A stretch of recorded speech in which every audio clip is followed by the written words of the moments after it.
Okay, so we might as well start since we have the PowerPoint. As you may have seen in the announcement of this lecture, I recently retired from the Museum of Jewish Heritage in New York, which is New York City's Holocaust Museum. And there I had a couple of functions, and one of them was curator. One of the exhibits that we did several years ago was devoted to Jewish resistance. When we started working on Jewish resistance, we did a lot of reading, a lot of research. We realized that the word resistance doesn't translate well into Hebrew. If you think of what resistance means to you and what the Hebrew options are, you don't have a single word in Hebrew that encompasses the meanings, various meanings of resistance. Yehuda Bauer suggested the word amidah, not in its religious sense, but in the fact of standing your ground and being adamant, not letting someone push you over. And that already has many ramifications and can be interpreted in many ways. A German-Swiss historian named Werner Rings wrote a great big unreadable book about various forms of resistance. What we got from that book was a kind of a four-way definition of various types of resistance. And we decided to follow it because they apply to resistance in any set of circumstances. And they do encompass the varieties of Jewish resistance during the Holocaust. So one type of resistance that everyone here will recognize can be called symbolic resistance. It's a resistance that doesn't damage your enemy, doesn't damage someone who's coming to damage you, but it helps you stand your ground. It preserves your identity. It maintains your personal and national identity and dignity. And for Jews, it helps maintain Jewish continuity. Symbolic resistance was a response to the demoralizing effects of Nazi propaganda and the edicts that began in Germany, first as prejudice taken to a large degree, but it ended in genocide. Jewish actions emphasized pride in Jewish identity and hope for a Jewish future. After the Nazis came to power, Jewish leadership in Germany took a step that it had never taken before, and that was all the various community organizations got together and created an umbrella group called the Reichsvertretung. They constituted a representative body that would be able to serve the entire German Jewish community and eventually represent it to the Nazi powers. The main focus of Reichsvertretung activities at the beginning was maintaining Jewish identity. German Jewry was largely an assimilated group with very weak Jewish identity, if any, and the Nazi propaganda began to convince German Jews that they were indeed inferior, had no culture of their own, and were worthy of the discrimination and the prejudice that they were experiencing. So the Reichsvertretung set up schools for Jewish children who had been dismissed from their public schools, and in those schools they were taught about what it means to be a Jew. They created community organizations that stepped in for social service functions that were no longer given to them by the German government, such as the Winterhilfe, the charity given to poor people who didn't have enough money to put in supplies for the winter. So Jews were no longer eligible for that help. They created their own. Jewish artists and actors and singers and musicians were dismissed from their jobs and from their professional organizations. The Reichsvertretung set up Jewish organizations in parallel. The Maccabi sports organizations included all the Jews who wanted to participate, to give them a sense of accomplishment and develop their talents and step into the vacuum that was left by the fact that Germany was no longer providing those services. Eventually, the Reichsvertretung also served as a conduit for emigration from Germany, helped people find a place to go and fill out all the paperwork. But perhaps more importantly, they provided Jews with the tools for living Jewish lives. And they hoped to supply German Jewry with the moral and physical strength to withstand Nazi assaults and persecution.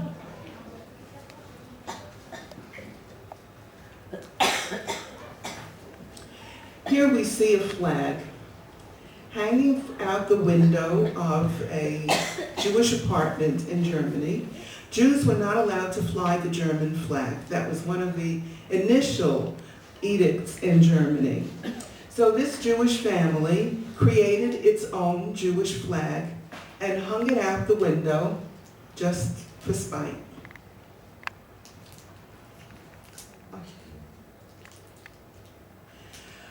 When Jews started being deported, they were often deported in Western Europe. They were often deported to what was called transit camps. It wasn't concentration camps. They were collected and sent to one place, and from there they were usually sent on to Poland to the death camps. In Holland, Westerbork was the big transit camp. That's where Anne Frank's family was sent. And in Westerbork, Jewish community life was flourishing. The teachers and the artists and the cabaret artists, the hospitals were all there in Westerbork, and there was a thriving Jewish life. And here you see one of the groups of Jewish children lighting the Chanukiah for Hanukkah. It was permitted. Jews were allowed to organize their own social life within the restrictions of the camp.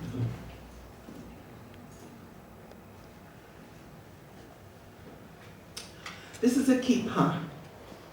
Some Jews were sent to a place called Theresienstadt. The Czech name is Terezin. This was one of the Nazi deceptions. They created a ghetto/concentration camp at an old Czech army garrison, which the Czechs called Terezin, and I will use that terminology rather than the Nazi terminology. And there they were crammed in by the thousands into the old army barracks, and the conditions were really quite dreadful. Lots of people died from illness and starvation. Nevertheless, there was a Jewish community life that developed. This little boy whose kippah this is, his mother made it for him out of scraps of fabric because he was going to be bar mitzvah. He studied with his haftarah with a teacher. It was all Baal Peh. They didn't have, their books were confiscated. And he had his bar mitzvah in a secret synagogue in Terezin.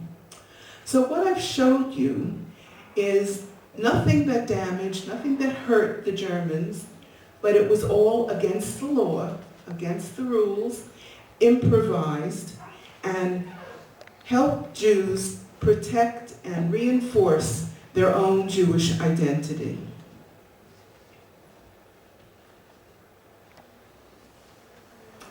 Once Jews were sent to concentration camps, things were very, very different. Everything was taken away from them. They were no longer allowed to have possessions. Their names were taken away. They were known only as numbers.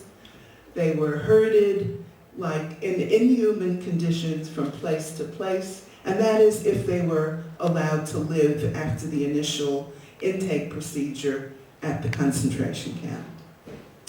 So this, I hope that you can see what's written on these pages.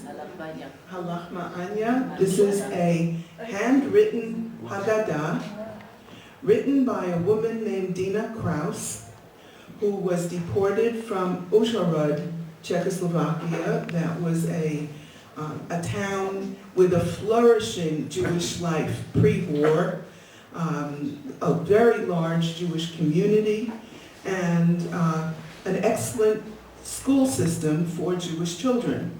She had gone to a Beis Yaakov school. She was knowledgeable, and the women, she ended up in a forced labor camp called Unterlus in Germany. And the women in her barrack knew that she was a knowledgeable Jew, that she knew. So they asked her, and they knew that Pesach was coming. How did they know that Pesach was coming? Again, they had no calendars.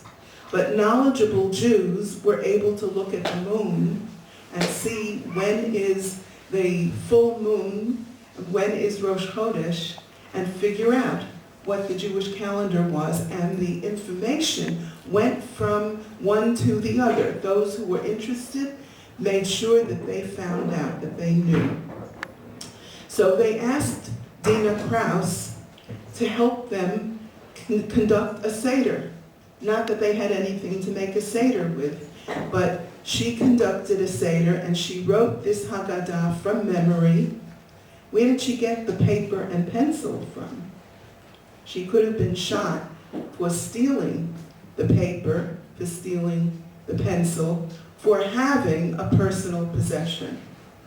So here again is an act of defiance that reinforced her Jewish identity and by extension the identity of the others who were with her.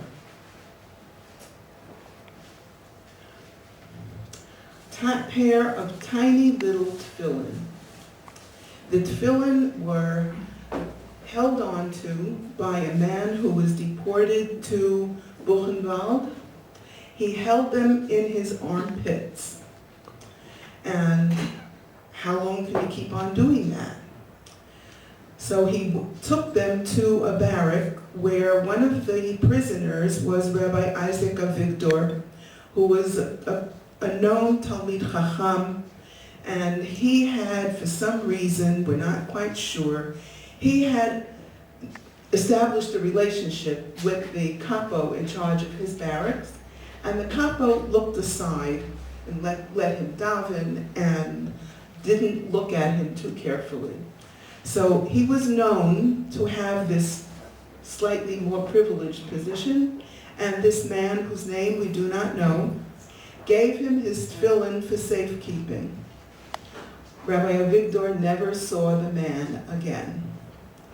And eventually he donated them to the museum. It's an anonymous donation. We don't know who this man is. We just know the lengths to which he went to protect this pair of tefillin and what it meant to him. On the right is a recipe. Those who can read French, it's a recipe for a gâteau, for a cake. It comes from Ravensbrück, a women's concentration camp where conditions were pretty awful, really bad. And the women there, as women often do no matter where they are, when they had a chance to have a conversation, food was an obsession in all the concentration camps. Men and women constantly talked about food. The difference is that men talked about the meals that they had eaten. The women talked about the meals that they would cook when they were free. And so they put together a recipe book in Ravensbrück. It's actually been published. I'll think of the name. It's a published book, the Ravensbrück Cookbook.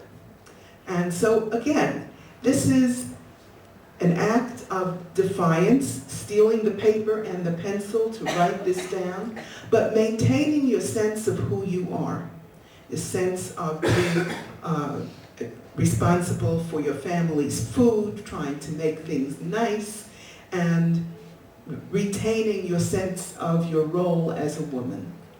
Various kinds of purely symbolic resistance. Okay, here's another way of resisting. The Nazis tried to destroy Jewish communities. They moved people around like checkers on a checkerboard, with no regard to family connections, to community structure. They crammed people into ghettos without regard for sanitation, for human relations, for anything that would contribute in a positive way to Jewish community. And yet, living with strangers, with all the structures of the community and the resources of the community destroyed, people nevertheless created community under those circumstances. They expanded very scarce resources to continue teaching their children, to support cultural and artistic activities, and to maintain religious life. We've already heard about the secret synagogue in Terezin. There were in many ghettos. Artists in various kinds of ghettos and concentration camps continued to use whatever resources they had to paint, to draw, to create three-dimensional objects. In spite of hunger and misery and forced labor, they used their talents to maintain their humanity under conditions that were constantly deteriorating.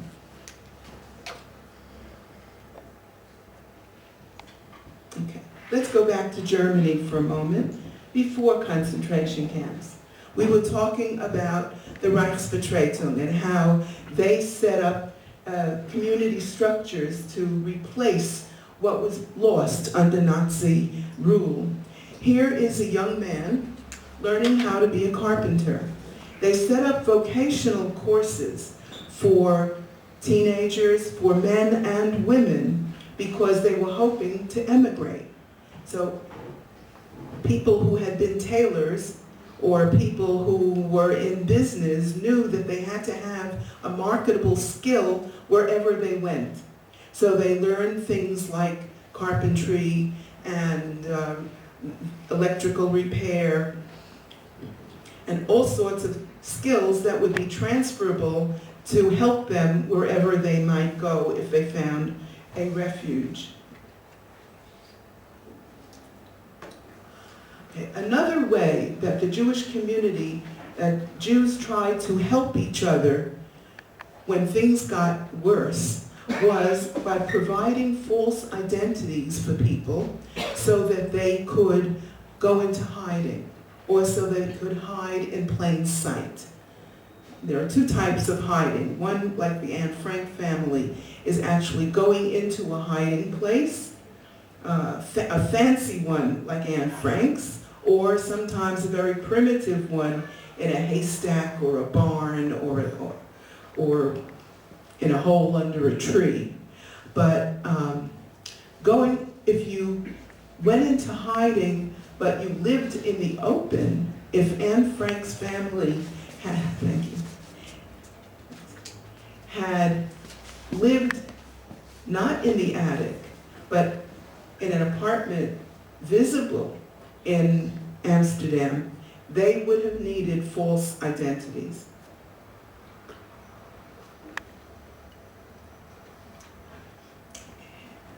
And this was true all over Europe, because the Nazis would check your identity cards, and in the United States, when I talk about false identities, I point out that in the United States you do not have to carry government-issued ID with you all the time, but in Israel everybody understands you must have your Teudat Zehut, and that was true in all over Europe. So producing false identities was an extremely important part of resistance activities. And here we're getting into more dangerous kinds of resistance. This particular card was issued to a woman who was probably born in Krakow, moved to Vienna. She was born in Poland, possibly Warsaw, not Krakow.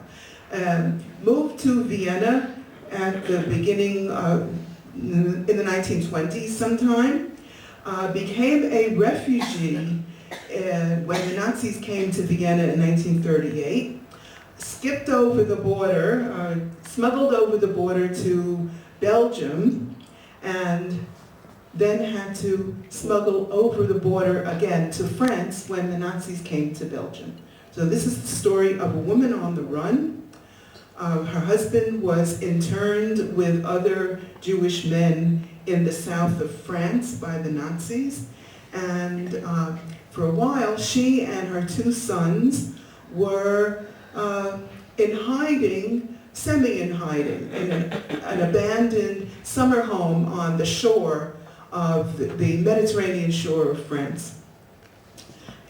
When winter came, they couldn't stay in that house anymore. It was not heated, and it would have been strange for someone to be in this summer house during the winter. That would have aroused suspicion. The older son was a member of the French Jewish Scouts, and they began resistance activities very, very early during the occupation of France. And her son stole a stamp from the office of the mayor of the town, and his group was manufacturing these false IDs. So this is his mother's false ID, and he gave her an Alsatian name because her French was heavily accented, so if she said she was from Alsace, that would explain the German accent in her French. And he found her a place to hide with some farmers. She remained in hiding throughout the war. He was doing his resistance activities during the war. His group of French scouts eventually became a part of l'Armée Juive, the Jewish army, which engaged in physical resistance and joined up with the Maquis at the end of the war when the French armed resistance finally got themselves organized. This is one example of many of Jewish resistance that had to get themselves organized before the civil resistance in the country of their occupation. Others were waiting for the Allies to come to hook up with them. The Jews didn't have time to wait because the Nazis were collecting them and transporting them to the death camps. And we'll come to that point a little later.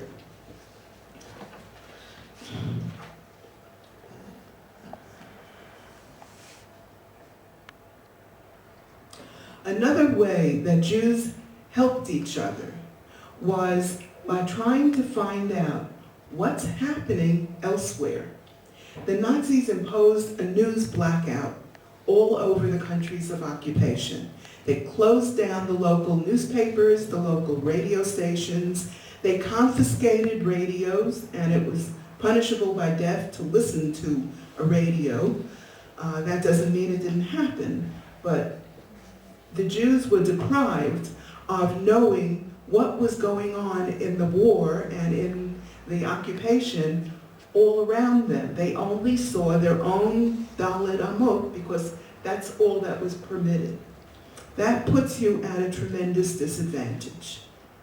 In Lithuania, for example, where the Nazis started with mass outdoor shootings as soon as they occupied the various areas of Lithuania, people in one shtetl would assume that, okay, they're massacring over here.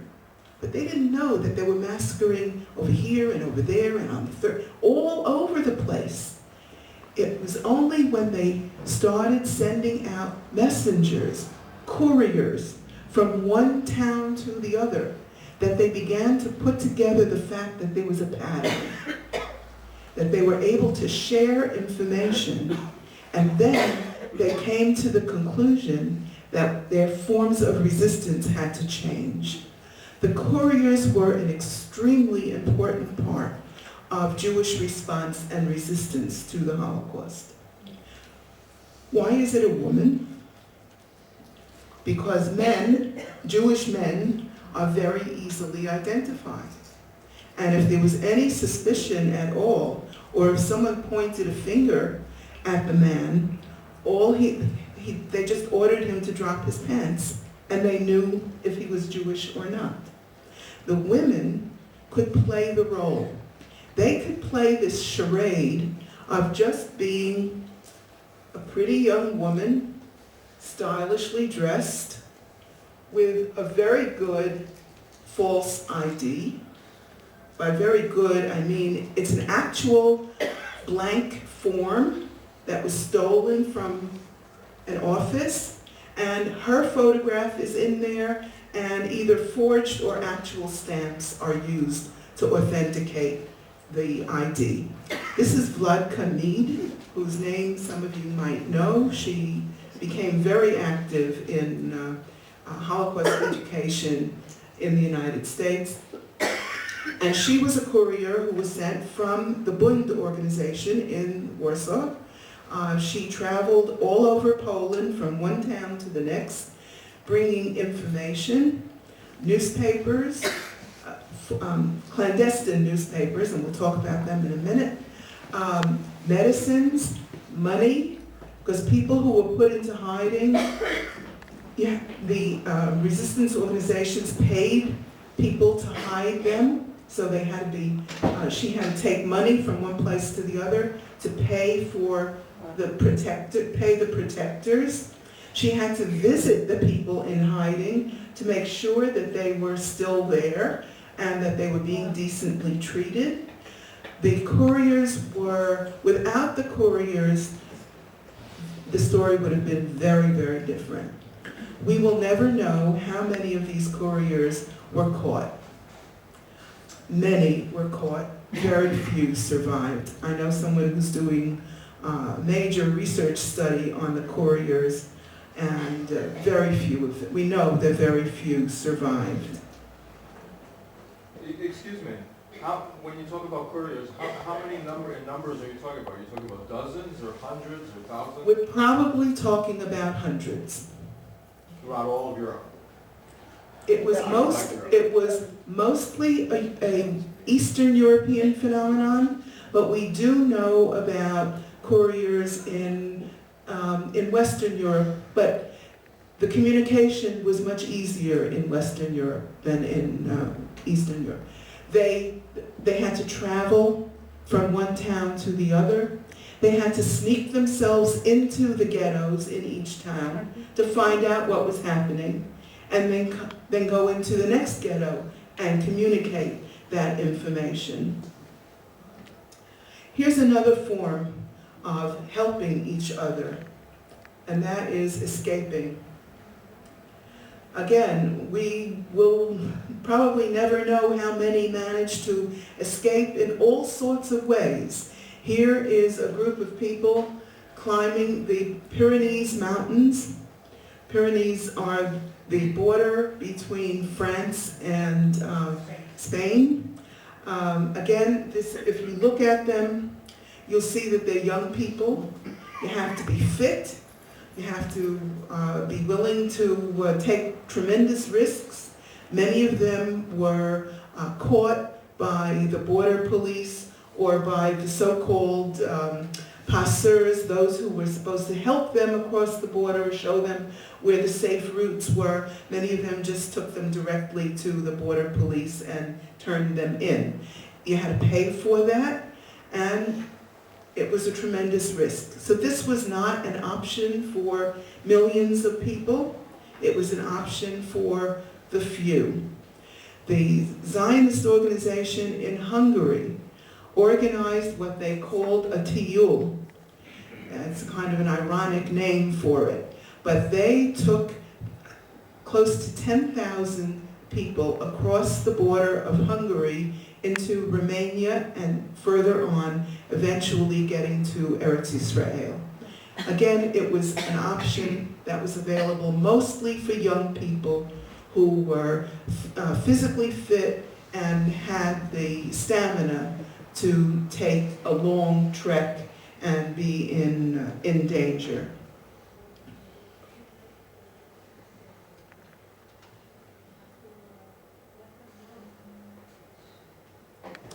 In Belgium, there was an unusual effort. It was a joint effort between the Belgian resistance, the non-Jewish resistance, and the Jewish resistance to save children and women. We do know that at least 3,000 children in Belgium were rescued and sheltered in convents and monasteries by this working together of various resistance groups. And this is the notebook of one of the non-Jewish members of the Belgian resistance who listed the names of the children that she was responsible for and where they went. It was an extremely dangerous thing that she did, to keep a notebook. But when you're dealing with hundreds of names, it's a little hard to keep track of it in any other way. She was fortunate that she was never caught and that her notebook was never found. Okay, let's go back to the ghetto. One of the biggest issues in the ghettos was hunger. The Nazi ration for an adult in a Polish ghetto was 900 calories a day. For a child, it was something like 90. They were stuffed in at least 9 to a room. A room was defined by a space that had a window. So if you had a closet with a window, it was a room. A stairwell in an apartment house with a window was a room, and a minimum of 9 people in each of those so-called rooms. The crowding was quite indescribable. We had, for an exhibit on the Warsaw Ghetto, we borrowed a rectangular piece of paper that hung from a doorknob, had a hole on the top, hung from a doorknob, and on it was a list of about 8 names and instructions. For the Epstein family, knock once. For the Goldberg family, knock twice. And so on through the names of all the families. They were all in the same apartment, just to give you an idea of the crowding in the ghettos. And the food was totally inadequate. People, you've seen the photographs, I'm sure, of dying people dying of starvation on the streets of the Warsaw Ghetto. Here you have a smuggling bag. It's two pieces of cloth sewn together and stuffed down the trouser leg of a man's trousers. This was actually used in Vilna by a man who was in a work detail that was taken out of the ghetto every day, and the people in the work details would bargain with the local peasants for food. They would bring out whatever they could exchange, and he would fill up this bag with beans or peas or radishes or whatever whatever food stuff that he could put together. He would put that in this bag and smuggle it back into the ghetto. It's miraculous that he was never caught doing this, and the bag survived as well and tells us this story of what he did. Now this dreadful little photograph at the bottom, I hope you can decipher it, is from the Warsaw Ghetto. You see the wall here, and down here is a hole. Actually, it's further down. Here is someone lifting a bag of something over the ghetto wall. And I will tell you that most of the people in this crowd in the ghetto are children. Now, who would send a child out of the ghetto to go find food? Is that a good thing or a bad thing? It certainly is not safe.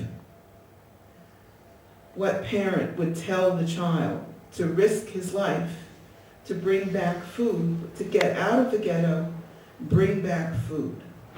Well, the parents didn't tell the children. The children went and did it. Because we all know that a child will take an inordinate responsibility if they know that it's really, really important. And when children saw their parents dying of hunger, they were willing to risk anything to go get food. And so they did. Emanuel Ringelblum, who was the historian of the Warsaw Ghetto, said very frankly that if not for the smuggling by the children, many more people would have died of hunger in the Warsaw Ghetto. There's a wonderful little poem dedicated to the child smuggler.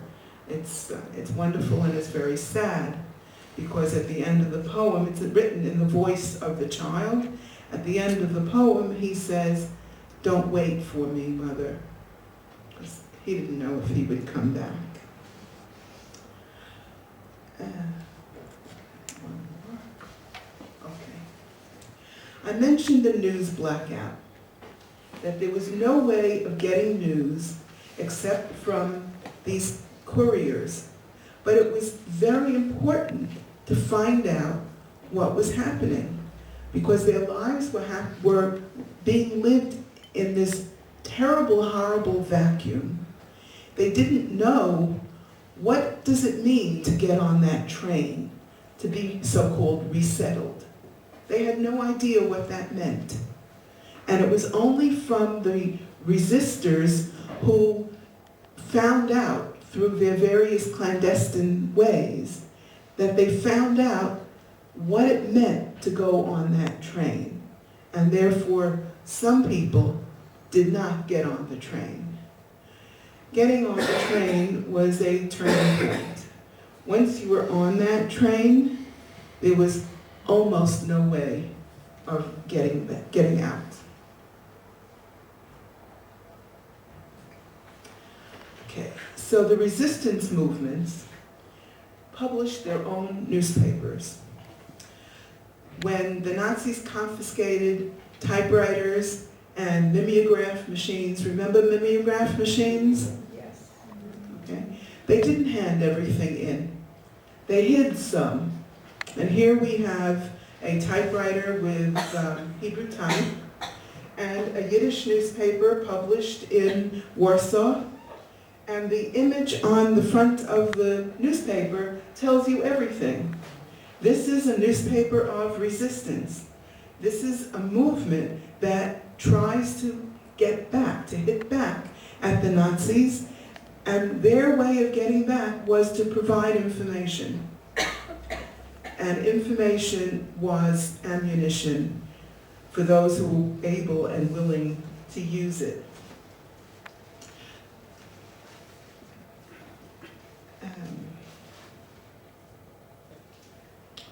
In Lodz, there were 3 clandestine radios that were built in someone's basement or in a closet, 3 different circumstances, 3 different people, families, and people would listen to those radios. I think everyone in this room is old enough to remember when you could build a radio out of tubes and wires. Okay, kids today haven't a clue about that, but we know. Okay. So they built these radios, and they listened secretly at night to the BBC, which was the voice of the Allies, broadcast to Europe. And the news that they heard, they had to be very careful with that news, because if the Nazis got wind of the fact that there was news in the ghetto, they would go looking for the radios. And that's exactly what happened after June 6, 1944. After the Allies invaded Normandy, and people heard about that on the radio, the mood in the Lodz ghetto changed so dramatically that the Nazis figured out that somebody must be listening to the radio. And they actually found one of the radios, and the people who were using it were killed. This radio survived. It's at Lochamei HaGetaot in their museum, and it's yet another way of protecting the Jewish community, protecting yourself in defiance of what the Nazis aimed to do. It didn't damage the Nazis, but it helped people make decisions. It didn't always help to know what the end result would be.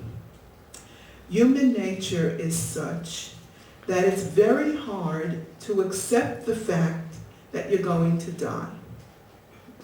If you think about things in your own lives, and I'm sure many of you experience many more instances like that than we in the United States do. But I give an example from the United States that Americans understand. Before every major legal holiday, the National Transportation Safety Bureau makes a prediction. On this holiday, on the holiday of President's Day weekend, we expect X number of fatalities on the road. So, does that stop anyone from getting into their car? No. Why not? It's right. It's not going to happen to me.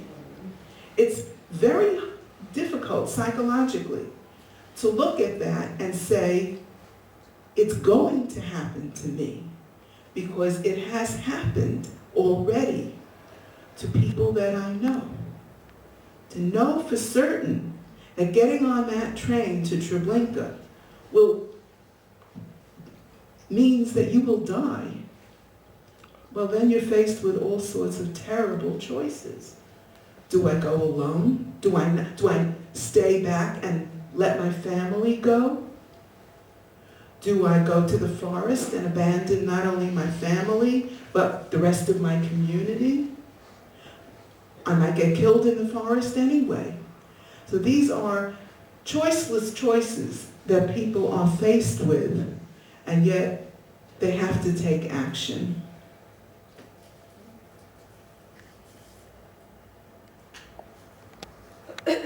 They knew, a lot of people in Warsaw, for example, knew about Treblinka.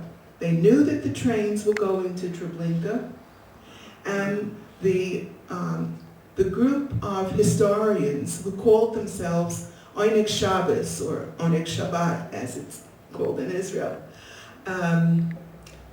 sent someone on the train to Treblinka with the instructions to come back.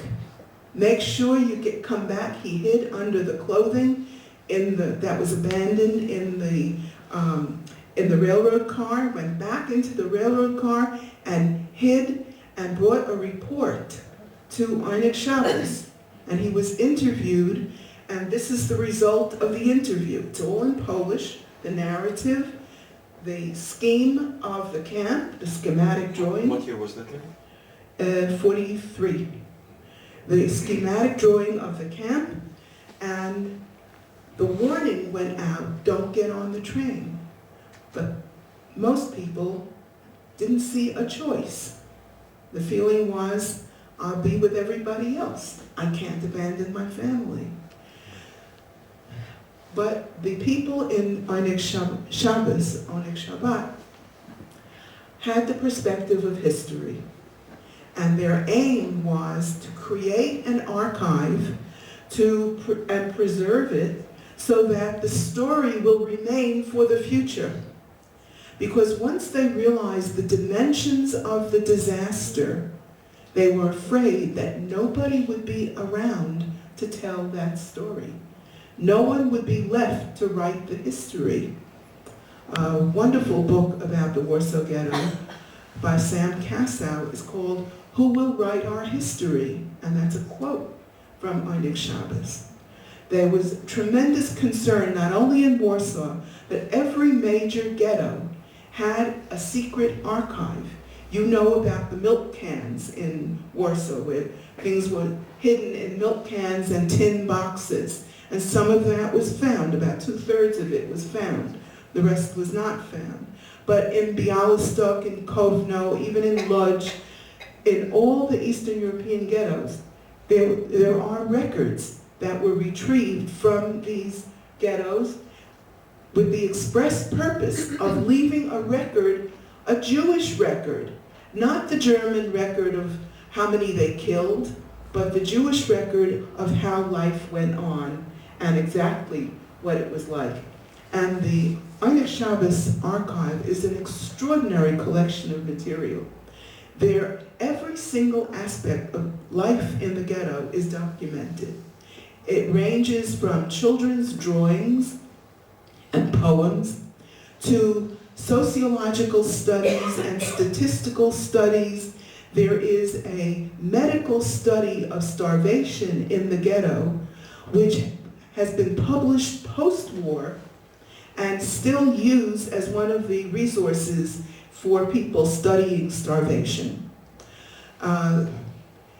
So the effort to document what was happening is a very serious and important way of displaying your defiance and resistance. Even in Auschwitz, there was resistance.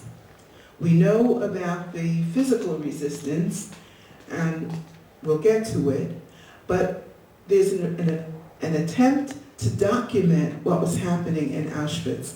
One of the fears in Auschwitz, because it was so tightly sealed, was that no one would ever know what happened there, and that the rest of the world would have no idea what was happening. They were hoping that if the rest of the world would find out what was happening, perhaps they would bomb the camp. Perhaps there would be some kind of help. And so someone smuggled in a camera, and the Jewish resistance in Auschwitz was in very close touch with the Polish resistance, which was active in Auschwitz, and that's how they brought in this camera. And here you see the Sonderkommando, the special commando that worked at the gas chambers, and they are burning the bodies when the crematoria, when there was no room in the crematorium, they just burned the bodies outside in big open pits. That's what this documents. And then they smuggled those, they hid the photographs or they smuggled them out. So all this documentation serves as current evidence that historians accept as evidence of the Holocaust. To this day, we are still fighting the fight of denial, where people deny the Holocaust, and we rely on this documentation for responding to those claims of denial, and we hope that reasonable people will accept that. We're not talking about unreasonable people. Fairly recently, a Nazi war criminal was identified and brought to justice because of one of these secret, a document in one of these secret archives that was unearthed at Yad Vashem. And finally, we get to armed resistance. There was a tremendous variety in armed resistance, and that very much depended on where you were. We think in terms of armed resistance, we think of partisans, right? people fighting with guns in the forest. So you needed forests. There was very little armed resistance in Belgium, for example, which is flat. There's no place to hide. The partisans had to take cover among the thick forests of Eastern Europe, Belarusia in particular. In Italy and in Greece, there were very high, steep mountains that also offered protection from the German army. So you couldn't have big partisan movements in every single country of Europe. The geography simply didn't allow for it. What we see here is a group of partisans laying an explosive charge next to a railroad track.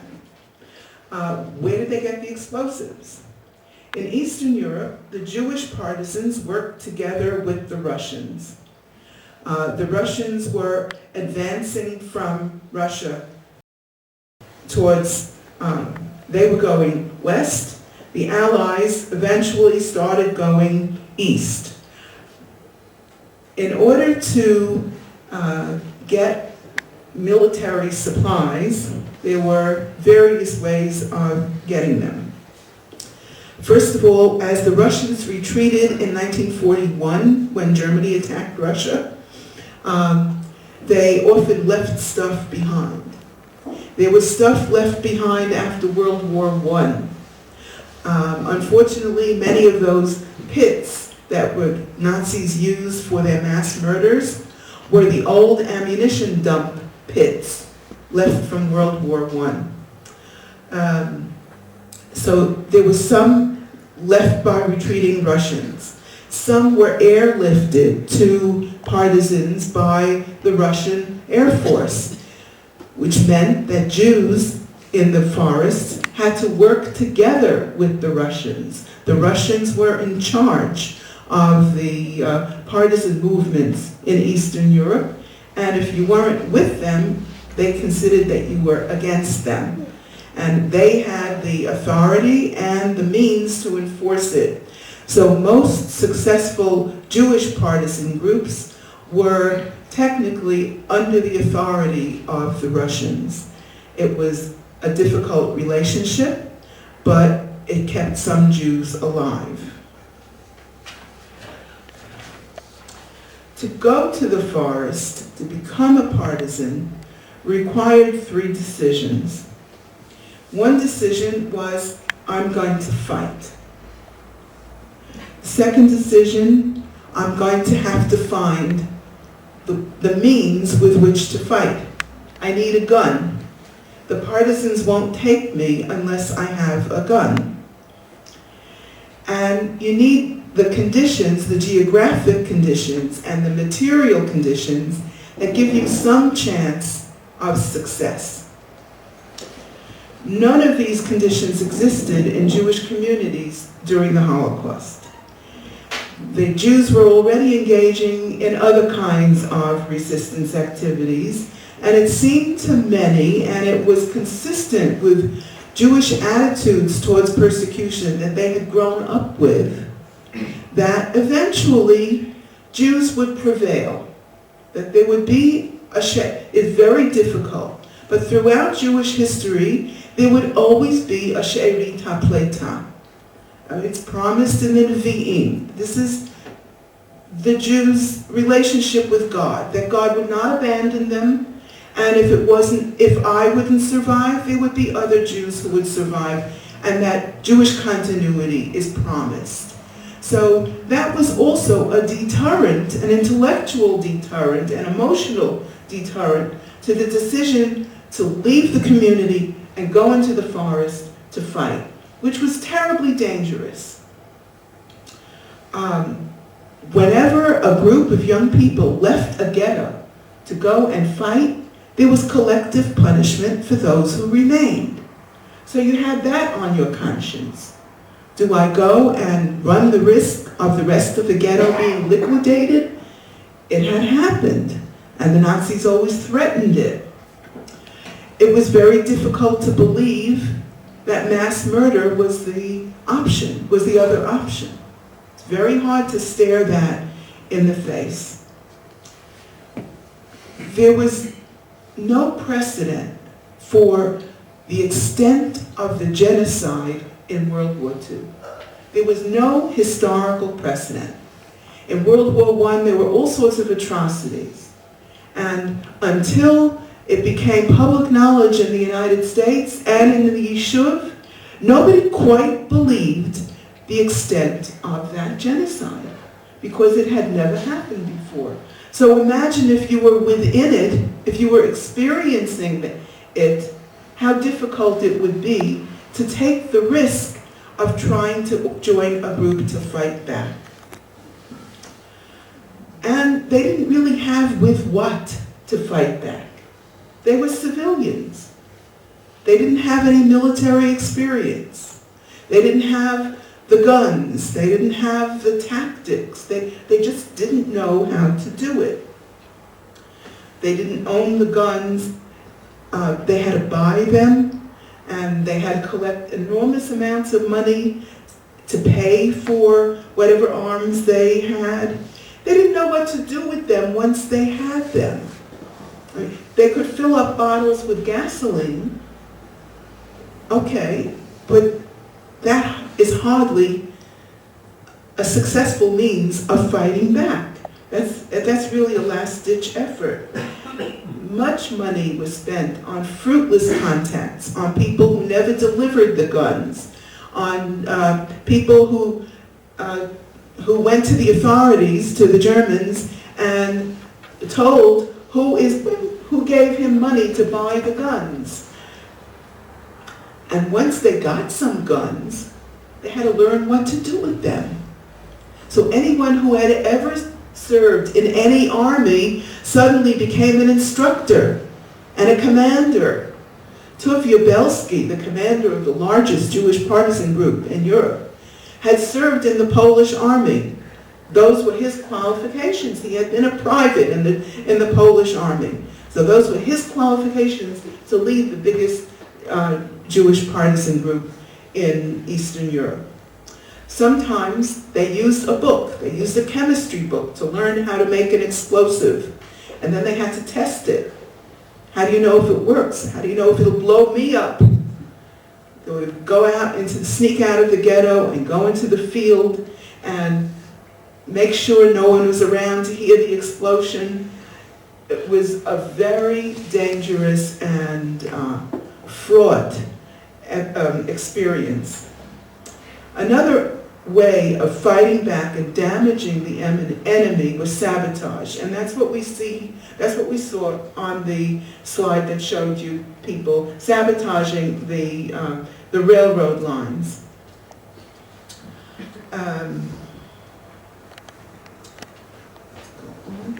Okay, living in the forest. Can you see where they live? It's very well camouflaged. This, oh, wait a second. Let me just say a word about these two images. This is a pistol from the Yugoslavian resistance. In Yugoslavia, Tito's partisans, the communist partisans, had a favorable attitude towards Jewish resistors, and they welcomed them into their ranks, but they couldn't fight in their own Jewish units. They had to join a Yugoslavian partisan unit. And in general in Poland, that was the situation there as well. This is a group of Greek partisans. The unusual thing about them, the commander of this group was Jewish. The unusual thing about them is the fact that men and women served in the same unit. They served as, they all fought. In the Russian and the Polish partisans, the women were companions. They did the cooking and the laundry and the nursing, but they very, very rarely went out on missions to fight. Okay. Here we get to the Ziemblanka. This is a bunker in the woods made out of tree limbs and tree trunks, very carefully camouflaged. Now this is an old one that was found more recently and kind of reconstructed so that it should be there when people came to look for it. But it's an excellent example of how people lived in the woods. It was partially sunk underground. You crawled in from the ground level, and if you were lucky, someone had stolen a stove, and the stovepipe would be camouflaged somewhere on the outside so that you could do some cooking, or it could warm you up inside that bunker. There were a couple of shelves in the bunker, and that's where people slept. There's no bathroom, there's practically no cooking facilities. To say that life was very, very primitive in the forest is not to say anything at all. It was primitive, it was dangerous. Amazingly, most partisans who we've interviewed insist that they were never sick. That's what they said. Here's an example of a train that was blown up. The partisans did damage the German war effort. And here's an example of battlefield surgery in the forest.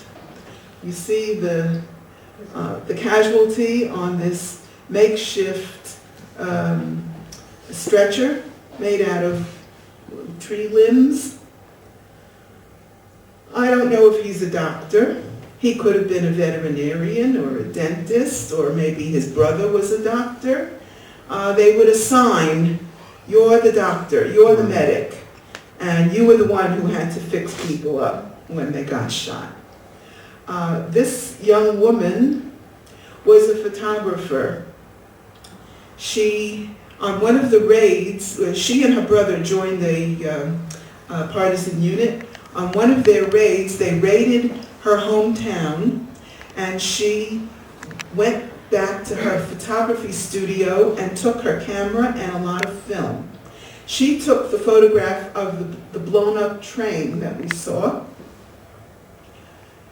I don't know who took this photograph because she's in it, but maybe it was her brother. In any case, surgery in the forest was very, very primitive. There was no anti-infection means. It was very risky, very dangerous to go into the forest. There's a uniquely Jewish aspect to life in the forest, and that is the phenomenon of the family camp.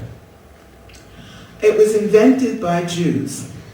Generally, women, children, the elderly were simply not allowed in partisan groups. And even men were not allowed if they didn't have a weapon. Tuvia Belsky felt that it was more important to save Jewish lives than to kill Germans. So he accepted anyone who could get to him into his partisan group. And at its height, his group had 1,200 Jews. And his role, as he saw it, was to protect them and to keep them safe in the forest. They often had to run from place to place, schlepping whatever they had, and the children, and he really rescued those Jews. He worked together with a Russian commander and had to prove that his fighters were useful, and they were, and eventually they were liberated by the Russian army, and then they had to run away because the Russians were going to arrest them and accuse them of collaboration. Because if you survived, you must have collaborated. And he and his wife and many of the people in that unit came to Israel. Here is a photograph of a family camp, and you see children and women. There was some elderly in some of the camps. There were 3 large Jewish family camps altogether. So it's really a small number. And again, we see that all these options were not available to millions of Jews. All of these ways of resisting and rescuing and helping were small measures. There was no way of combating, of winning against the Nazis. They had the army, they had the tanks, they had the airplanes, and they had the plan. And they had the technology, and they were able to carry it out. But if not for all these methods of resisting and surviving, more would have died.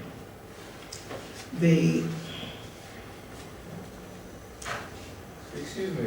Yes. What's an estimate of the amount of Jewish partisans?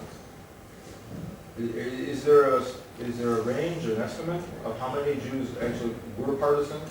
Okay, we know how many were in the family camps, and that was maybe 2,000. Okay. We do not know how many Jews joined non-Jewish partisan groups, because generally they had to keep their identities secret. How many, is there an estimate of how many partisans were fighting Nazis throughout Eastern Europe? Throughout Europe, there probably is, but I don't know that number. So, armed resistance and resistance in its many forms really played only a minor role in the military war, because there was no way that Jews could overcome the superior power of the Nazis. It certainly was not decisive in any way at all. Much of the motivation for the armed resistance was really tamot nafshi in plishtim. We're making a moral stand. We are showing ourselves and the world that Jews, if given the opportunity and the means, will fight, will take a stand. Anachnu omdim. So that is that's our takeaway from that. That we see that Jews used all the resources at their hands, and they created resources to help each other, to protect each other, to escape, and to try to damage the enemy in whatever way they could. I hope that what I've discussed with you today has broadened your definition of resistance. And I'd like to leave you with the question of not why was there so little Jewish resistance, but isn't it amazing at how much there was? Thanks.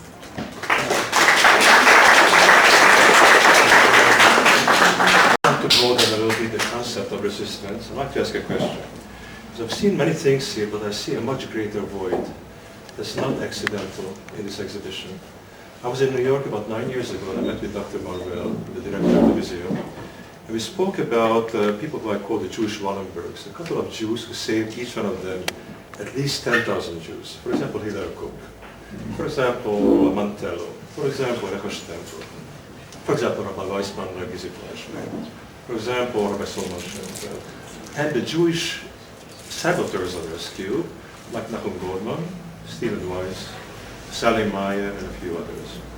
Now, if this is not part of this exhibition, then I think it's partially our own way of Holocaust denial. We're denying the fact that many Jews were saved by Jews, and that many Jewish leaders were sabotaging. Okay. And these Jewish rescuers, the Jewish Wallenbergs, asked for one thing. They didn't ask for medallions or anything. They asked for one thing which didn't happen, and it didn't happen here either. Heshbon Nefesh collectively. What did we learn? Because right now, and I'm not saying it for political reasons, Hillel Koch was not allowed basically to function because Nahum Goldman and Stephen Weiss sabotaged him. Even though, and he got support from non-Jewish states in the United States, because Stephen Weiss put pressure on the Jewish voters and Jewish senators, etc. Right now, our Prime Minister is about to go to Washington And again, there's a sabotage of trying to silence somebody. He might have his own political ways, but we're talking about our lives. The Iranians are developing an atomic weapon. So we didn't learn anything. You know, we learned all kinds of nice things, but the real things we didn't learn. And the question is why? Why didn't this exhibition, I met the curator, apropos. It's not, Mr. Marvell asked me to meet him, a gentleman who studied with Bauer, which is the problem. Okay, why, and he knew what the topics were. He read David Kranzler's books. He read The Abandonment of the Jews, okay? The fundamental books. The knowledge is there. Why wasn't this information there? Why isn't it in the Holocaust Museum in Washington? Why isn't it in Yad Vashem? It seems like there's a cartel of these Holocaust museums that they decided not to tell the truth to us. Okay, I'd like to respond to that.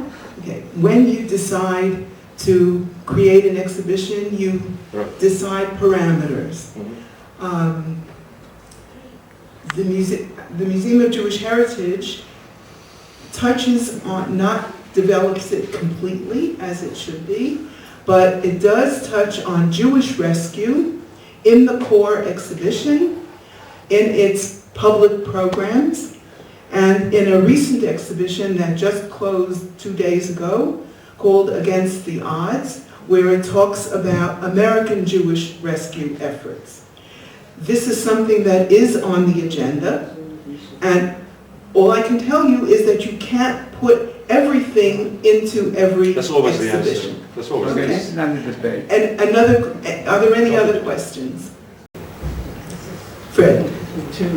Two interesting things. Number one, this exhibit of the Haggadah, I'm sure, is one of many, perhaps hundreds of thousands of interesting documents that were written. One of them is a remarkable one at Yad Vashem, a machzor, which a young Chazan wrote of amazingly way he got this material from to write it, and he used it as part of a service in the ghetto, in the concentration camp, and he survived, and he was able later on to continue his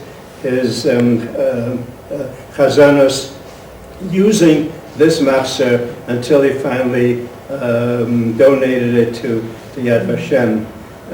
Another very interesting thing is you mentioned the fact that the inmates in concentration camps knew about Yom Tov because they watched the moon.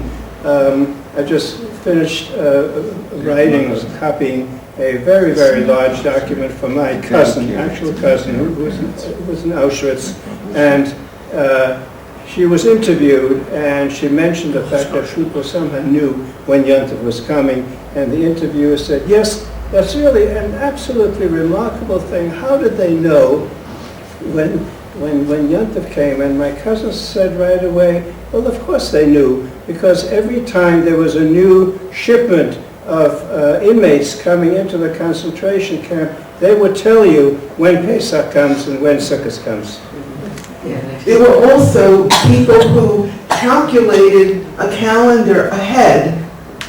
We have one of those where people calculated so that they should have something in writing. But the wonderful thing about that is how they shared that information. No one kept it to himself if he knew it.